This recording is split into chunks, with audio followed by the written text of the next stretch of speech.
அனைவருக்கும் வணக்கம். இன்றைய நாள் இனிய நாளாக அமைந்திட எல்லாம் வல்ல இறைவனை பிரார்த்தித்துக் கொள்கிறேன். மகிஷாசுரமர்தினி ஸ்லோகம்.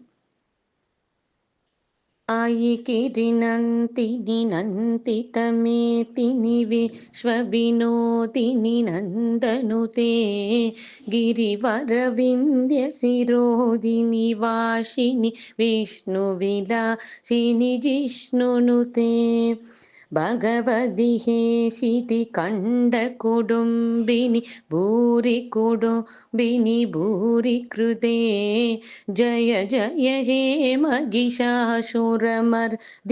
रम्यकपर्दिनि शैलसुते सुरवरवर्षिणि दुर्धरदर्शिनि दुर्मुखमर्षिणि हर्षरते त्रिभुवनभूषिणि शङ्करदोषिणि कील्बिषमोषिणि घोषरदे धनुजनिरोषिणि तिथिसुधरोषिणि दुर्मदशोषिणि सिन्धुसुते जय जय हे महिषासुरमर्दिनि रम्यकपर्दिनि शैलसुते आयिजकदम्बमदम्बकदम्बवन प्रियवासिनि हाशरते शिखरि शिरोमणि तुङ्गहिमालय शृङ्गनिजालय मध्यगदे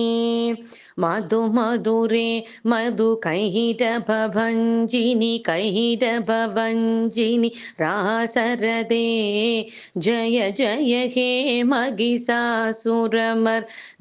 रम्यकपर्दिनि शैलसुते ऐषदकण्डविखण्डितरुण्ड वितुण्डितचुण्ड गजाधिपते ऋभुगजगण्डवितारण चण्ड पराक्रमसुण्ड मृगाधिपते निजभुजदण्ड निपातितगण्ड विपातितमुण्ड बडाधिपते जय जय हे महिषासुरमर्दिनि रम्यकपर्दिनि शैलसुते.